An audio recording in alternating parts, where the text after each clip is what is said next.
Ken Lander, welcome to the Plant Yourself podcast. Hey, it's great to be here.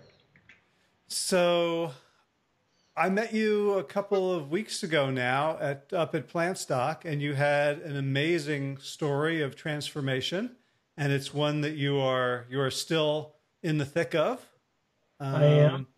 So why don't we start there? Can you just sort of tell us, the quick version of, let's say before you discovered the plant-based world, where had you gotten to, and how bad was it? Well, I mean, I was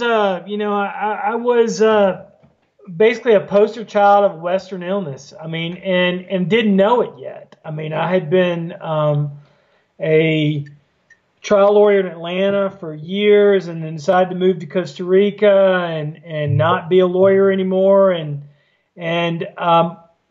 One thing that I never got around was eating and my weight. And I had been successful in,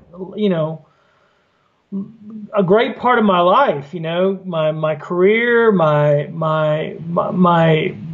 business life was great. My ability to communicate with people was great. Everything was great, except, December 16th, 2016, I'm getting off an airplane. I weigh 430 pounds and left the airplane and found myself losing breath and not being able to get to baggage claim without stopping 7 times in a little small airport in Central America. And I went to the emergency room, and there began the journey of my plant-based life, because what happened is that I got home after going to the emergency room and realizing that I had a very sick heart, and Googled on Amazon, through Amazon, checked for books on heart disease and diet. And there are 247, by the way, at least last time I checked. And one of those books was a Dr. Caldwell Esselstyn, and Prevent and Reverse Heart Disease. I thought that was a pretty cool title. Seemed to be appropriate. I bought it that morning at 5 in the morning. I read it between 6 and 10. It talked about plant-based health and how it could turn my health around. And that lunch that morning at 11 o'clock, I told my wife I was going to start eating plant-based diet. And that's how it all began. Later found out that I had my left ascending artery was 90% blocked. I had to have stents. I had to go through that whole process. But during this whole time, I began to eat plant-based and very religiously, just like Dr. Esselstyn talks about in his book. I began to eat 9 to 10 cups of green leafy vegetables a day, in addition to my other foods that were all plant-based. No meats at all, no dairy, no oil, no sugar, very, very little salt.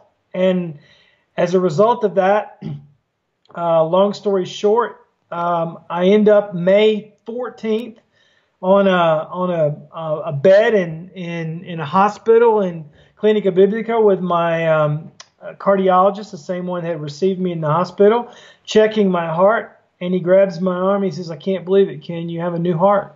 I just can't believe it." And that was May 14th of this year, 2017. This year. That's right. So less than 5 months. And my heart had shrunk by 50%, the abnormality. My ejection fraction had gone up by 86%, which means my heart was pumping 86% better than it was before. And I am now today, 9 months later, running a 5K in less than 40 minutes. It's an amazing transformation. Okay, so there's a lot to unpack there. Yeah. So you're right. And one of the first things that always interests me is you're not the first person to go to the ER after suffering an event like that and discovering a dire diagnosis. And Right. yet you're one of a very select few who wants to do something, who even Googles, let's say, who doesn't, because their doctor's going to tell you what to do, right? So let's start there. Did your doctors tell you what to do and how it was going to be? And, and if so, did you listen? Obviously you wanted something else. Well, you know, I no, they didn't. They basically told me my heart was enlarged. They told me to come back the next week and have all these tests. And they were putting me in the 50-year-old fat man box, which is not unreasonable to put me in the 50-year-old fat man box because I was almost 50 years old and I was extremely overweight. And all the things that come from that. But you know, I sat on the front porch that morning and, you know, said a little prayer and said, hey, you know, what do you want me to know? And basically what came to me was, you know, maybe you should work on your diet. Maybe you should really put that part of your life out there. And it really became a kind of a moment of hypocrisy. It's like, you know, how is it possible that I could believe that I could exist as a human being on this planet at 430 pounds and not have health issues as a result of the diet I was eating before? And so that was what led me to look for heart disease and diet and led me to this book. Now, the crazy thing is, this is crazy, is that was on December 17th in the morning, at 5 in the morning. 2 days later, May 19th, I'm in a meeting. You mean December 19th? December, yeah. 2 days later, exactly, December 19th, I'm in a meeting with my project management team. I work with a coffee company called Thrive Farmers. And we were sitting there talking, having our normal Monday meeting. And I said, by the way, I've started a plant-based diet. And two of the people in that meeting said, oh, we did too, 2 weeks ago. And I'm like, wow, tell me about it. I want to know. Turns out that Dr. Esselstyn's son, Rip Esselstyn, gave them a copy of this book that I had read 48 hours earlier. And the only reason why is that Rip is good friends with the people that we're working with in Austin, Texas. What a confirmation. And at that point, that's when I knew that there was something to this diet and health thing. And I haven't gone back. I have to tell you, Howard, I literally, since December 17th of 2016, I have not violated the diet, not once, not one time, not one time. So when you look back on your life, would you have predicted that about knowing yourself, that when you make a decision, you will stick with it 100%? Was that a surprise to you, or was that just how you are? No. I mean, I was that way with trial law. I was that way with my work.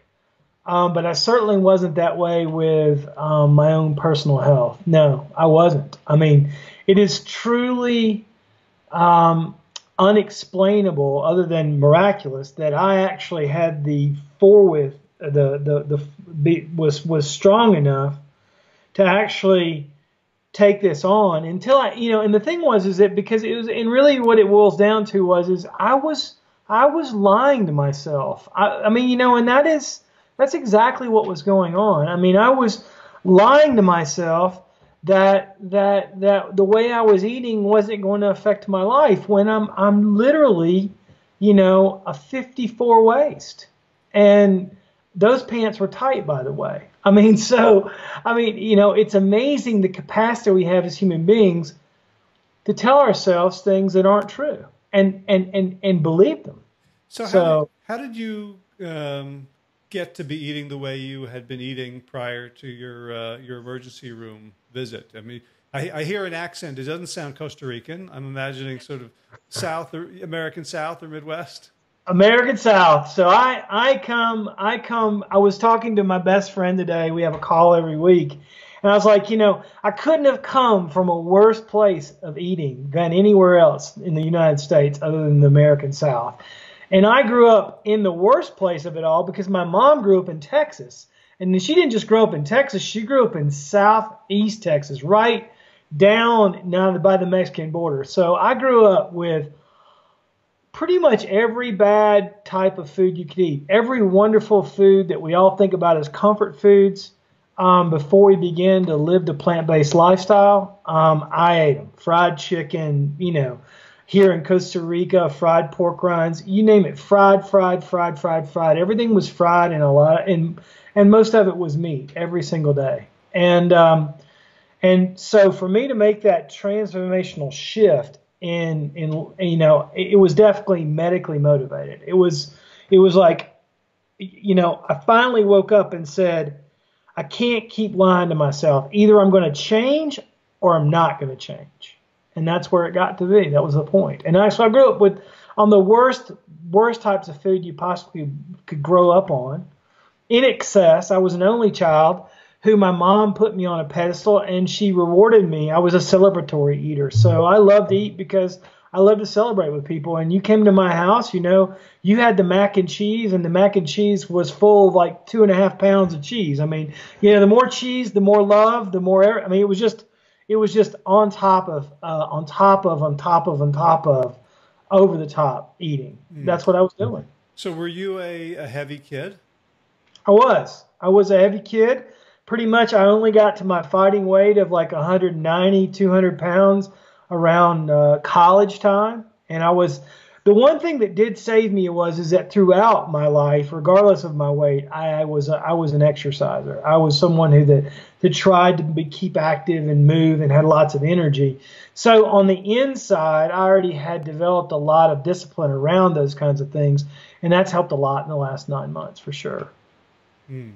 So you're a celebratory eater. You grew up on all these extremely hyper-palatable comfort foods. Mm-hmm. You're 430 pounds on December 16th. Had you tried anything before that? Had you tried any of the diets and things? Oh yeah. I'm quite sure I've tried them all in some version. It may not be the book that was read, but I had tried the Atkins diet. I had tried, low calorie. I had tried, the closest thing I ever got to getting close to it was the idea of eating for health, was trying a diet that focused on the root cause of health, which was cellular health. And so I had gone to a place where I was eating a lot less meats for a while, and I was losing weight. And, one thing I've learned through this process is that people like me, moderation does not work. Moderation does not work. It's like you either eat meat or you don't eat meat. And I still have all of my friends saying, well, can't you eat just a little fish? You can't eat a little. What are you going to do when you get down to your fighting weight of 190 pounds? Are you going to eat a little fit? And the answer is categorically no, I am not going to. Because I have finally found out that is the one thing that I can't handle. And it's one thing that my biological structure cannot handle. And what I'm finding is that the large percentage of society, their biological structures cannot handle meat and dairy. And, I feel better because I'm not full of inflammation all the time. This plant-based lifestyle has put me in a place where I'm not fighting something that I'm putting in my body every day. And so, I think, who said it? I forgot, one of the greats that said it, one of the founders, but I'm sure Dr. Esselstyn has said it too. The reason you begin, and I know Rip said it, the reason why this diet works so well is because every day you actually feel better. It's not just the weight, it's you actually feel better. You feel energized, you feel focused, you feel, you don't feel achy all the time. Things are starting to work better. You're starting to get perceivably better health, and your body's telling you can do more because you're feeling more healthy. Right. So did you have that feeling to some extent when you were doing the cellular health diet? Yeah. So what happened there? Why did you find that wasn't sustainable? I think it's because ultimately a little of something became a lot of something again for me. And so the idea that there was an exception to the rule became the rule itself. And so, Sunday, I'm not going to eat greasy foods during the week, but on Sunday we have a big party and we cook a pig and we're doing all these things and we're having a big party and stuff like that. And, I don't eat just a little bit of the pig. I eat a lot of it. And then after a while, 2 days of the week happen, and then 3 days of the week. And then, as we all do as human beings, we lose our north. And as a result of that, we begin to eat badly again. Yeah, I'm starting to really respect this idea that the only way moderation works for the vast majority of us is if it's imposed externally. So, our paleo ancestors ate some meat, but they would have eaten as much meat as they could have gotten their hands on. They were just limited by their environments and their tools and their circumstances. And when we remove those limitations from ourselves, there's a very small percentage of people who can mimic the kind of moderation that we would have naturally been subject to, in our ancestral environment. And we don't live in a moderate society. I mean, everybody wants to think they're moderate politically, in their faith, whatever. Moderation seems to be glorified, right? But at the end of the day, everything we see on the television is not moderate in any way whatsoever. I mean, you see a billboard and it has 4 patties of beef up under it, and you see all this cheese coming off of it, and you see pizzas with cheese on the inside, the outside, around it, get free cheese on the side. I mean, we don't live in a world that's moderate. We live in a world that says that to be healthy, you need to look like a model that's walking down the runway in New York. And we're all different, and we're all constructed in different ways. We're all, those are all these different things going on, but we don't live around messaging that's moderate. That just doesn't happen. Even in exercise. I mean, you see people, you think, I'm doing my exercise, 8.5 hours a week, and that's a lot. That's not moderate. That's a lot of exercise. But I still idealize my exercise as that guy running the ultimate marathon and winning it. That's real exercise, So we have no real way to kind of to find a good kind of middle bead line for that kind of stuff at all. So you had done all these different diets. Mm-hmm. Some of them had worked, and then because of the lack of moderation, they eroded back. What about you remember what happened with Atkins? Were you losing weight on that too? Yeah, I lost weight on Atkins too. I mean, I don't remember it very well. I think I was a bit younger then, and but then it just didn't make any sense to me. I mean, after a while, it's like, I'm eating all this bacon. This is actually healthy for me. I mean, I grew up on a farm, so I grew up around, animals and vegetables and all those kind of things. And, I think we just intrinsically know that a nice, big, juicy beet is more healthy for you than a piece of bacon. I mean, it's just intuitive. I mean, but for some reason, the messages have gotten, the wires have gotten crossed over time. Yeah. So what I'm wondering about though is at 11 o'clock in the morning, you have this revelation. You announce to your wife that this is how you're going to eat from now on, but you have this history of failing on diets. Right. Did this feel different to you? Like this is the time it's going to succeed, or was there a voice in your head saying, "All right, here we go again"? Well, there's really 2 things going on here. One was that either I had to do something differently or I was going to die. That's probably the first realization that I got along those lines. And the second one is that, if I make this decision, this is going to be the last chance I have to make this decision. It's not going to get better again. I finally looked back and realized this is not going to get better again. And if I only have one chance at this, and my one chance is this way right now, and I'm going to do it. And then, obviously when the results started coming, and then obviously in May when I'm getting incredible medical results back too, and the real empirical evidence is starting to show itself, it made a difference. It solidified things.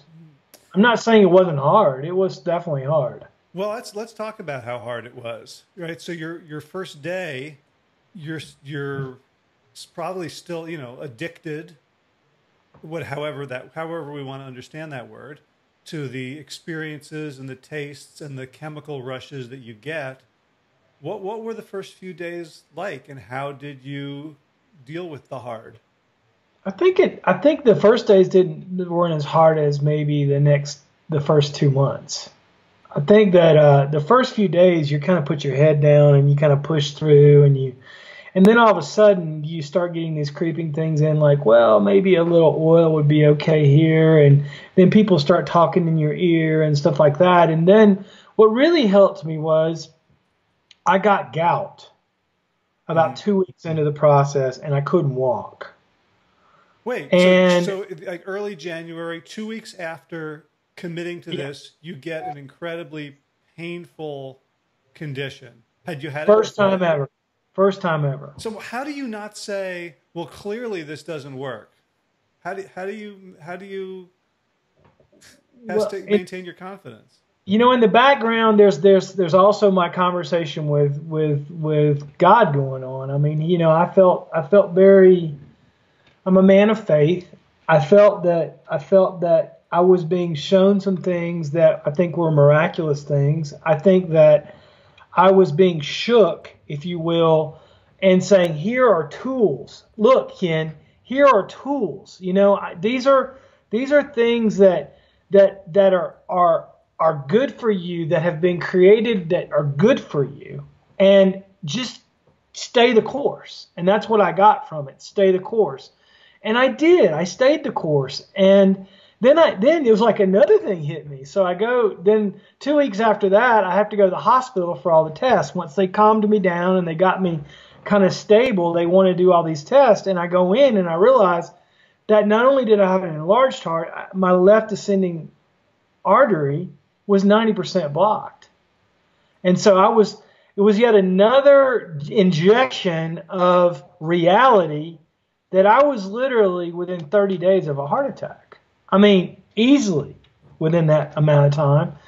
And at that point, my cardiologist was already talking to me about having to put in a pacemaker because I had all these weird electrical things going on with my heart too. And then, so now my resolve is in, okay, well, I'm going to keep pushing forward. And then February 9th, so that was about 6 weeks after the emergency room, out of nowhere, I get an email from Ann Esselstyn, Dr. Esselstyn's wife, and says, Dr. Esselstyn would like to talk with you. And so here's the doctor that I'd read his book 6 weeks earlier. And so I'm getting an email, and I pick up the phone and I call him, and he gives me yet another amazing pep talk about why I need to keep pushing this course. How did he know to get in touch with you? His son, Rip, through business connections that we had. And because Rip's very good friend that he did triathlons with and was also a rower, John Cullycutt, works with us in T. And so it's just, I mean, you can't explain all of the coincidences. They don't add up. But from my personal walk, I can tell you, I was getting a loud and clear message that this is what you need to do. And I was also understanding very clearly that the things that I was doing now habitually were affecting my body dramatically. I mean, they were changing my body. So through this whole time between February and May, I'm going through cardiac physical therapy. And so I'm getting this reinforcement because I'm going 3 days a week. And I'm getting a doctor who's hooking me up to all these machines, all the electrical machines, having me exercise, saying, I can't explain. Wow, you're doing really well. By the end, he's writing a letter to my cardiologist saying, this guy is exercising like a strong 50-year-old. And so then, May comes and I get a cardiologist telling me that my heart is shrunk by 50%, the abnormality, that my ejection fraction's gone up, and that, he can't explain medically how I'm exercising at the level I'm exercising at. So did you try to explain to them what you were doing? Did they ask? Did they Oh, just? he asked. Oh yeah. He pulled me down the hall and he said, "Well, you need to wait for me for 40 minutes." And I thought it was bad news. And he grabbed my arm and he goes, "No, no, no, Ken, you don't understand. You have a completely different heart than you had 4 months ago. And I want to talk to you about it." And so he pulls me into his office. He goes, "Now tell me about this diet you're on. Tell me." I'm like, "Well, here's how it works." So basically, Dr. Esselstyn told me that I needed to cut out all the stuff, right? Not anything with a face, not anything that came from something that had a face. And he wants me to eat 9 to 10 cups of green leafy vegetables a day, which I have been doing. And he told me that if my cholesterol got low enough, that if I kept eating these green leafy vegetables, that my system would begin to make nitric oxide. And that nitric oxide would actually create a Teflon coating in my cardiovascular system and would help enlarge all the blood vessels in my system and would help create pathways that would help my heart work more efficiently. And the cardiologist is going, "Well, the science is spot on." I mean, he says, "Would you introduce me to Dr. Esselstyn? Because I think it'd be great for him to come down and talk to the cardiologist in Costa Rica," which haven't worked that out yet, but I'm hoping we will. But he said, "You know what, Ken? I don't know how to explain it, but I'll tell you this. I was supposed to put a pacemaker in you today. I had already slotted space in the operating room to do that." He says, "But I really don't see. I don't need to see you for 6 months." And that was the end of the meeting. Unbelievable. So at this, we have these different milestones. You got the gout 2 weeks in, then you find out 2 weeks later that your artery is blocked, and 2 weeks after that, you get an email from Anne, and then you have your the May. What was the weight loss like during this time? Because for most people, the weight loss is the thing they can see. They don't need a blood test or a stress test, or right. It's not something that the medical system has to go into your black box and extract. So Right. at gout, 2 weeks in, had you lost weight when you had Yeah. your test? So Yeah. So how I did that look? lost about 50 pounds, maybe 45 pounds before the visit to the hospital after the ER in that month. And they think that probably maybe 20 of that was water, but then it just steadily has gone down, down, down. So I've lost, well, I haven't weighed in the last 3 weeks. I haven't weighed in. But next week I'll weigh in. It'll be a month. But as of the last weigh-in, which was August 16th, which was exactly 8 months from the ER, I'd lost 138 pounds. So 138 pounds in 8 months. Yeah.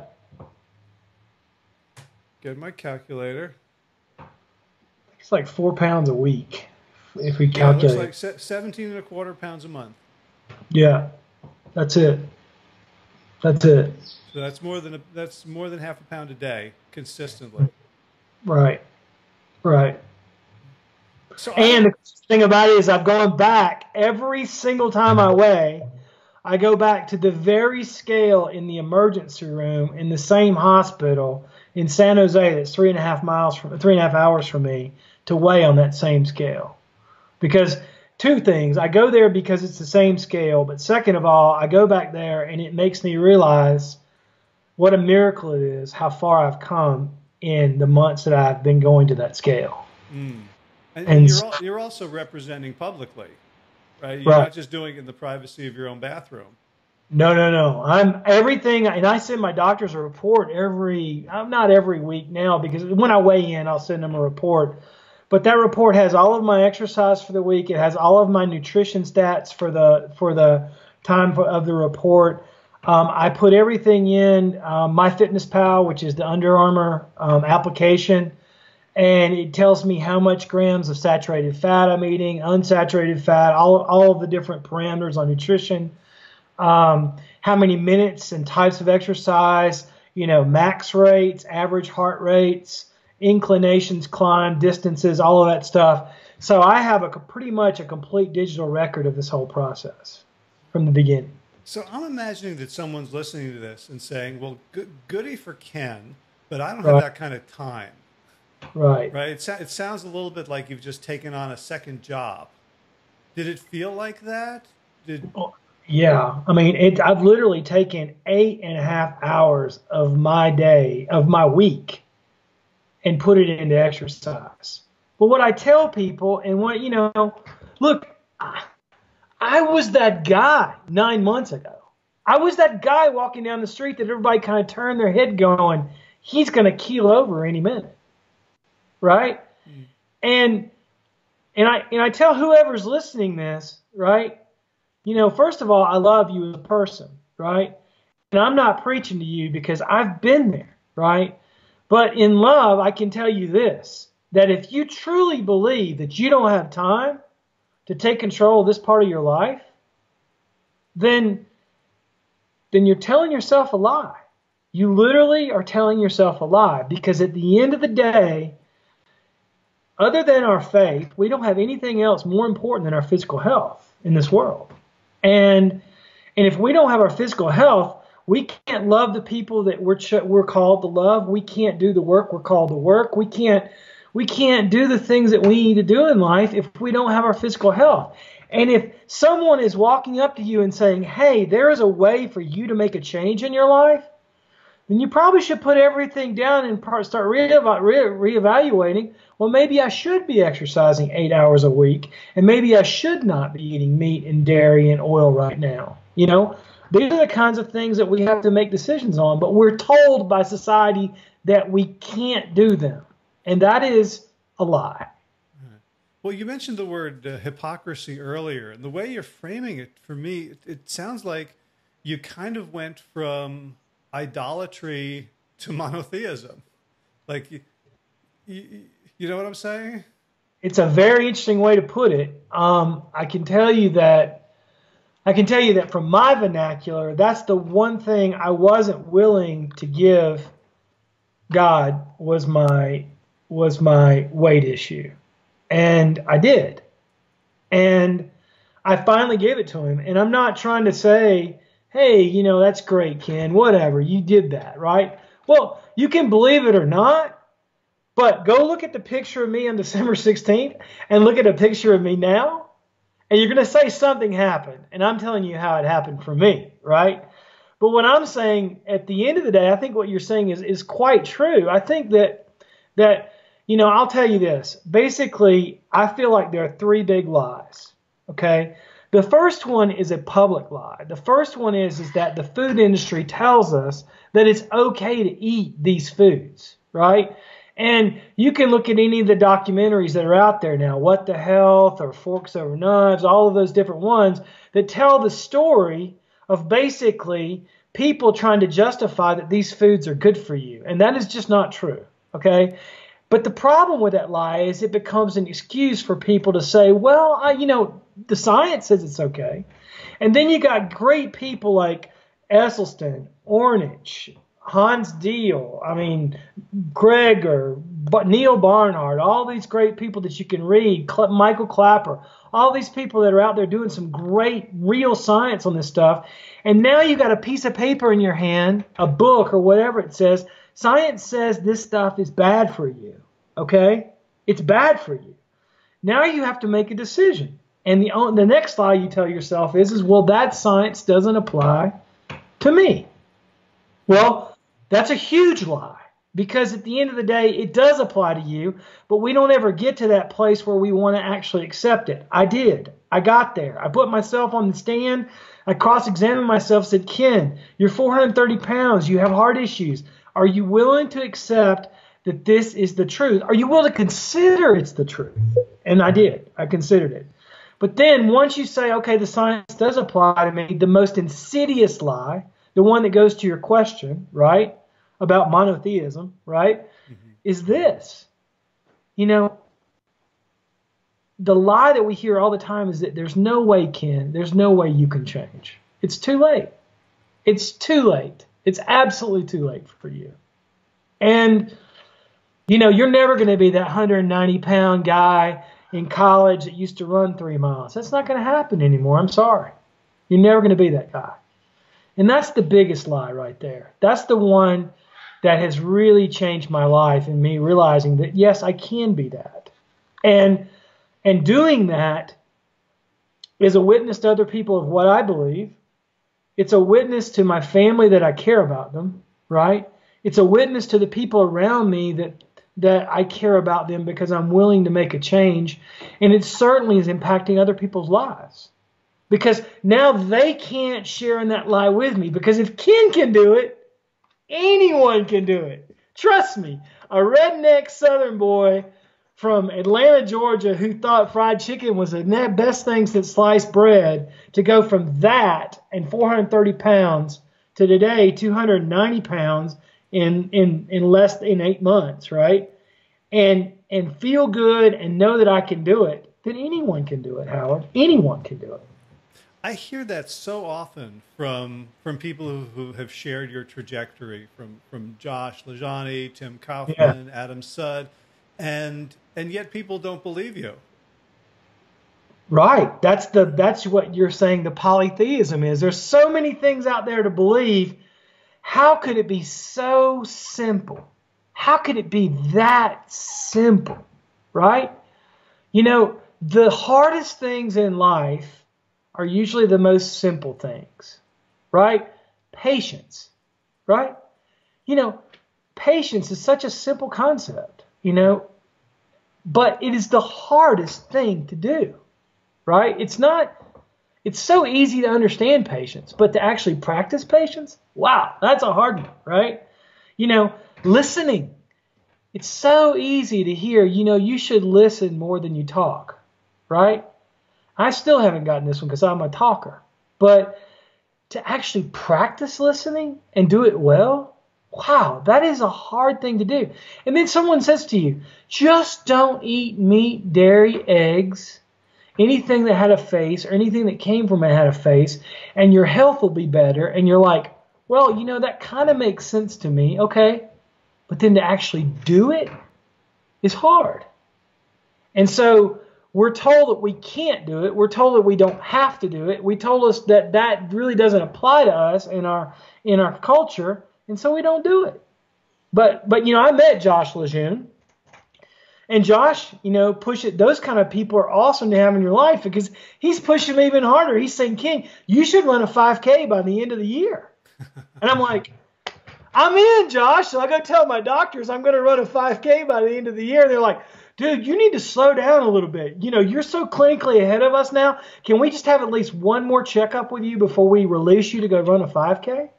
I mean, that's where we are. I mean, once the light switch turns on, Howard, once people out there hear that there is hope, then they need to go find those people that are willing to tell them that there's hope and speak that into their lives. That's what they need. And that's why podcasts and information like this are so important. You know, they need to find people that will speak into their lives and tell them that, yes, it is possible for you to be that person again. Right. And I really appreciate what you're saying about the hardest things are the simplest, and those examples that you gave. And I think that leads to this self-doubt that all of a sudden, well, because Ken Lander did it, Ken Lander's different than me, and he's always been different than me. So what do you say to people who are like, yeah, you did it, you're more disciplined, you have faith, I don't. You know, I would love to do what you did, but I look at my history, I look at my past, I look at the 40 diets that I was on and failed, and clearly we're two completely different organisms. Well, I'll tell you this. I think it boils down to one thing, and I know it's going to sound really, really simple. It's going to sound really simple, right? But I'll tell you, I feel it. I feel it now, right? That, you know, my physical outer appearance had a lot to do with the fact that I wasn't willing to love myself in the way that I know I can be loved. And there are a lot of people out there that are hurting, right, and feel like they're past a point of no return and that they can't get where they want to be, right? And the difference is that they don't feel they're worthy to be there. And this really boils down to a very fundamental issue. Those people need to know, number one, foremost, that they're loved, okay? God loves them. People around them love them. And if they're not around people that love them, then they need to seek out those people that will love them. And love is not this touchy-feely thing. Love is this, you can do it. This is the new you. We love you enough to tell you the hard stuff, and we'll love you enough to be alongside you as you're going through the hard stuff, right? And that is what they need to look for. That is the quantifying difference. You know, the fact that I have a wife that was willing to flip a switch for me that day and say, I'm going to cook for you in a way that you want to be cooked for. Not that I don't, and not that I'm some kind of, you know, misogynistic guy that wants to make his wife cook. But the point is that there were people around me. I was blessed with people around me. Says, Ken, if you want to do this, do it. And then I met the Esselstyns, and I met people like Josh Lejeune. I met people like, you know, Adam Sud, people at these conferences. And I went, and I'm like, there are a lot of people like me. There are a lot of people out there that were hurting, that didn't feel like they could change, that can change. And there are a lot of people out there like me now, Ken, that want to love on other people that are going through the same thing. And that's what I think. That's what I think the difference is.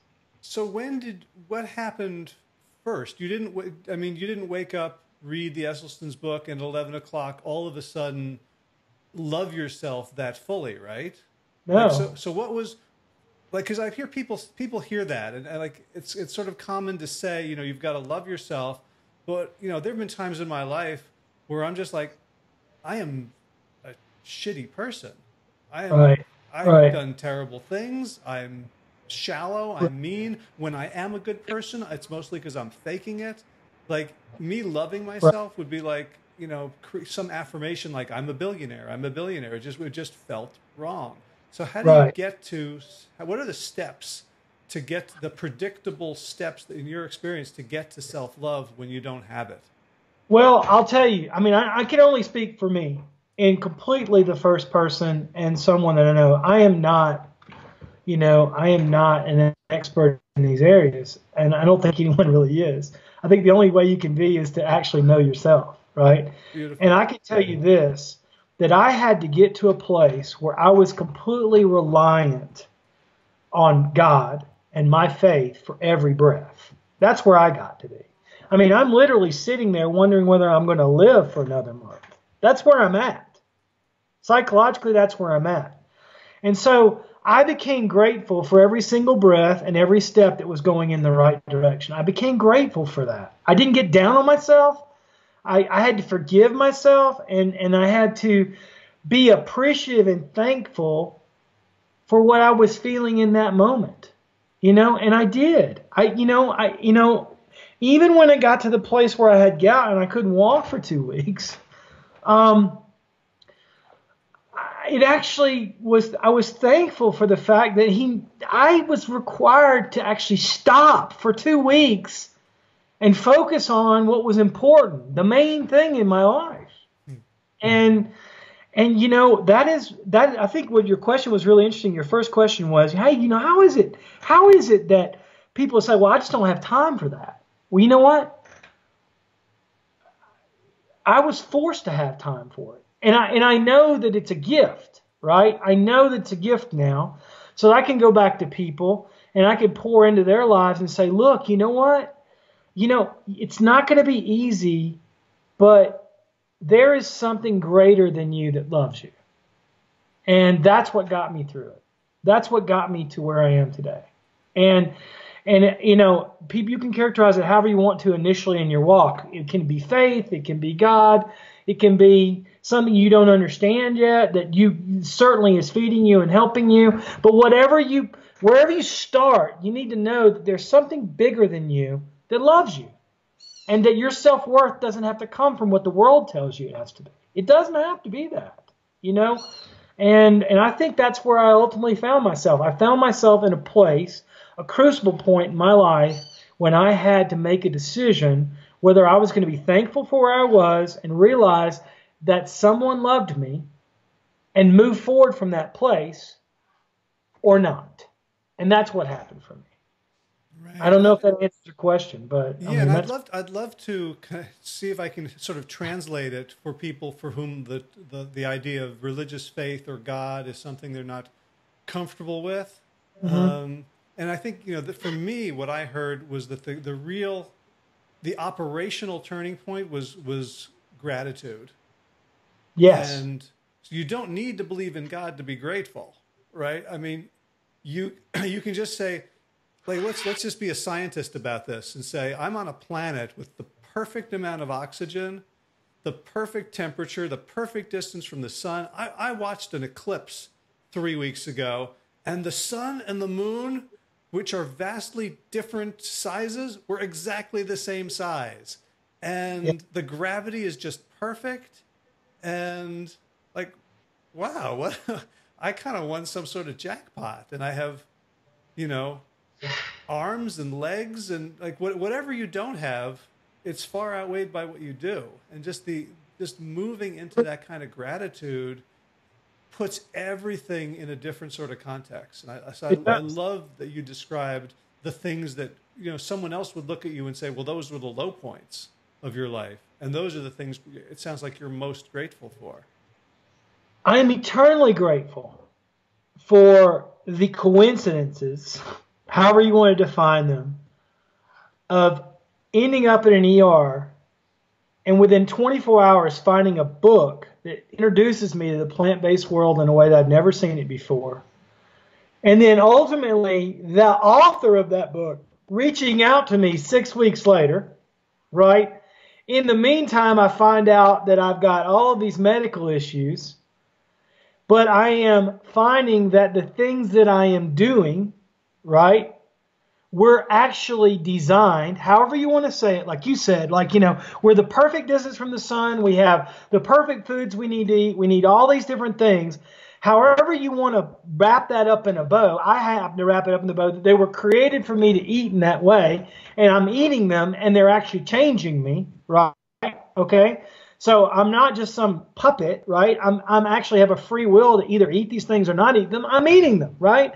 And they're literally changing my physical body, right? You know, that is the one day of feeling a little bit better than the next. We should all be grateful for that. You know, one or two less beats of your heart for doing the same amount of exercise in a day, showing that your heart's working a little bit better than the day before. We should be grateful for that. We should be grateful in that increase in blessing that we received that day from that particular thing that happens to us. And then we should be grateful. We should take time to stop and say, wow, look at all the things that I have to be grateful for that got me to where I am right now. You know, and we don't do that. We just don't do that. Our society is not driven to make us be grateful. It is driven to make us complain about things we don't have. And that is a bad place to be. Well, yeah, and to me, that's when I see people who call themselves religious, and that's their MO. To me, it's like if you believe in a beneficent universe, whether that's and people who believe in God typically like this is all created for me. So if you believe the universe wants you to be happy, and you then whatever you get, you don't look happy about. Like the universe, to my mind, would go, oh, well, Ken doesn't appreciate this, so I'll stop giving it to him. But the interesting thing is I find that every time that I'm ungrateful and then I make that turn, right, and I come back around and I go, you know what? I was wrong there. I should have been grateful in that point. Thank you for that. You know what? The blessings come again. They come again, and they come again, and they come again, and they come again. But I think what the world tries to tell us is that, you're inherently going to go in the wrong direction, and there's nothing you can do about it. And I would say that is an absolute lie, right? That if I'm grateful for where I am right now and I look forward to another day and I look forward to blessings coming the next day because I am really, really, really trying to be grateful for what I have right now. That feeds on itself and creates the right circle, right? But everything in the world tells us we shouldn't. I mean, and think about it. Well, I don't even watch TV anymore, because you watch TV and I don't have that car, and I don't have this, and I don't have that, and I don't have that body, and I'm never going to have that. I'm not going to have that. Look at that. I'm not going to have, but we never sit and take time to just sit down and write down all the things that we're grateful for. I mean, the fact that my dog walks up right now and tugs on my arm and says, "Hey, I love you because you're here." And, we should be grateful for that. I mean, the fact that we're actually having this conversation right now, we have the ability to actually hear what we're talking about. Some people don't even have that, right? We should be grateful for that, but we're not. And so, we kind of got a little bit more in the metaphysical, but I think that there's a lot to this. I think that there is a lot to how we see ourselves and whether we can actually make these changes. And one of the reasons I love where you went with this, with gratitude, is that to me that's very easy to operationalize. You can't. If I tell you, okay, the trick is believe in God, there's a lot of people who don't know what to do with that. If I tell you the trick is love yourself, there's a lot of people who don't know what to do with that. But if I say the trick is find 3 things today that you're grateful for, I don't think anyone's so far gone that they can't start there. And that's like maybe that's your ABC on the road to full literacy. You know what's really cool too, Howard? If you think about it, you could sit down and road map your life. Say you're 50 years old, and go back each decade and try to remember 5 things you were grateful for in that decade. You'll realize that those things were there, and you start realizing how they all connect to get you to this one point where you are right now, where you're going, wow, a lot of really incredible things have happened in my life. And then the real question becomes, why did those things happen? Could it be because it's bringing me to a place where I need to be more grateful now so I can move forward with my life? I mean, there's just so many ways to look at it, but I think you're right. It's easy to sit down and be thankful for 3 things right now. I mean, it's just, there are. I travel through all Latin America and a lot of places in the third world, and I see a lot of, I live in a place where the average income of a person is probably $300-400 a month. But you know what? These people are still grateful for what they have. They live on less than you and I would think about maybe having a nice meal somewhere. And they're still grateful. So wherever we are in life, we can be grateful for what we have. Right. It reminds me of a concept that I first heard from Joseph Campbell, the mythologist. It was a Latin phrase called amor fati, which means love of one's fate. And there were times in my life where I just felt very, very dark. And that phrase was sort of a mantra for me that, okay, whatever this thing is that just happened to me, how can I love it? How is it helping me grow? And it's a really hard thing. And there have been plenty of times where I would think the words and then resent having to go there. Like, no, I don't want to. But, at a certain point you get beat down enough, you're on your knees far enough that there's no other option, either to give up or embrace. Yeah. And, in my vernacular, it's like, when you get to that place, the only place you can do is look up. Mm-hmm. And there is always the opportunity. There is always the hope, right? That you can move forward. There's always that hope. And what I would say at the end of all this is the fact that don't buy into the lie that you can't move from where you are now to the next day. Because you can. You can. And if you're not around people that are telling you that, then you need to be around people that are telling you that. Whether that be a church or a synagogue or whatever it is, it doesn't matter. Whatever community it is, you need to be around people that can show you that there is something greater than you that loves you, and you need to be grateful for that. And I think that's where I got in my life. I think that's where I got in my life. And you know, it's so funny. It's crazy when you think about it. It's all about eating plants, and I've lost weight as a result of it, and I've gained a lot of my health back, and I keep gaining health back. But you know, it always comes back to the things that aren't about the plants and all about the health. They're about the things that really motivate us: gratitude, love, you know, being a part of a community, feeling like you have a purpose. All of those things are the things that really change who we are. And the other things are just kind of manifestations of that. And I just happened to find out that eating plants is a great way to begin that process, you know, in a new way.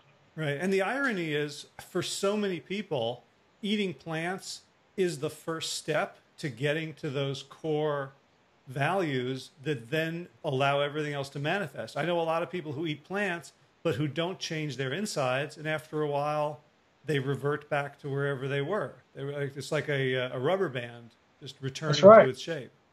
That's right. I mean, yes, exactly. It's like a mirror. We're saying the same thing in a different way, and I think you're exactly right.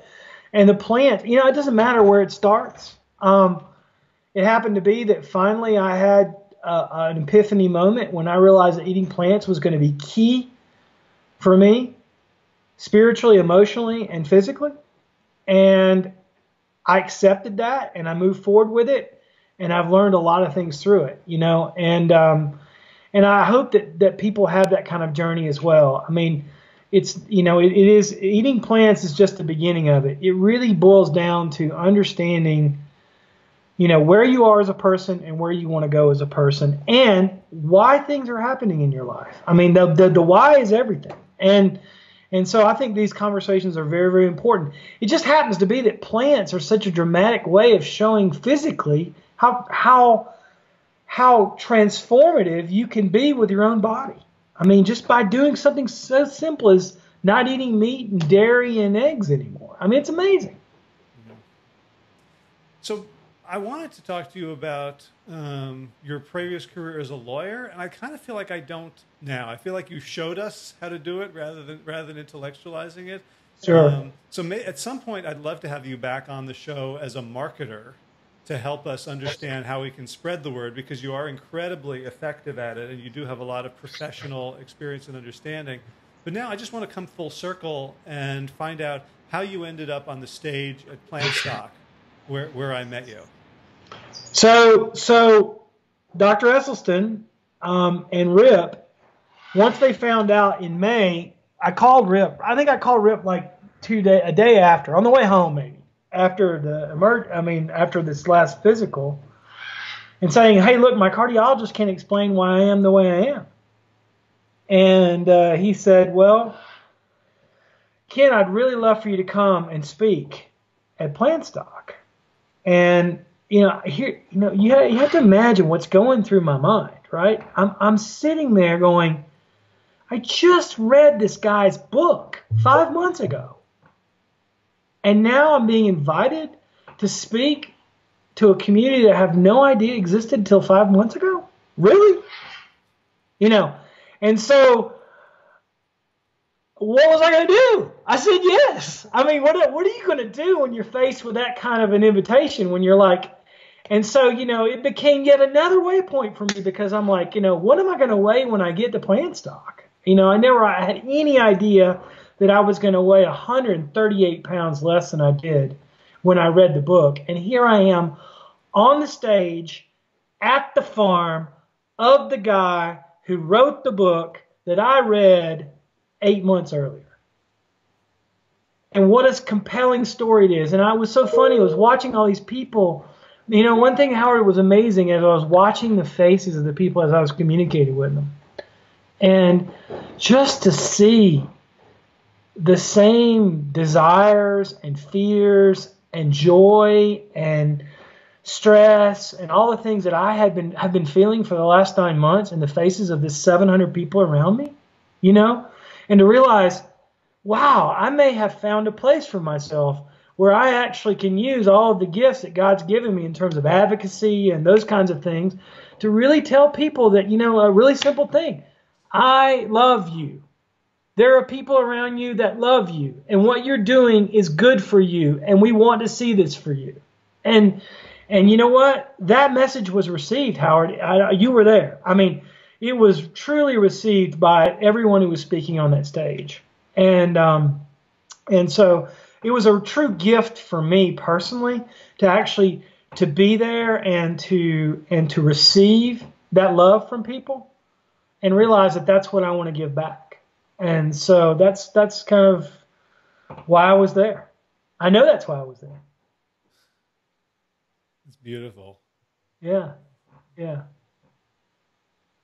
Wow. I feel like I don't want to put muddy footprints on this. It feels like we've reached a really beautiful point. There's so much that I want to ask you about, but I do feel like I want to leave it for another time to get tactical. Sure. But just so when is the 5K that you're? I don't know. It's a new goal. I just downloaded the app, the C2 5K app. I'm way past the couch potato now, but once I'm going in for another checkup up in October, just because that's what they wanted me to come in and do a checkup, and I've already told my doctors that I want to do this, and so I'm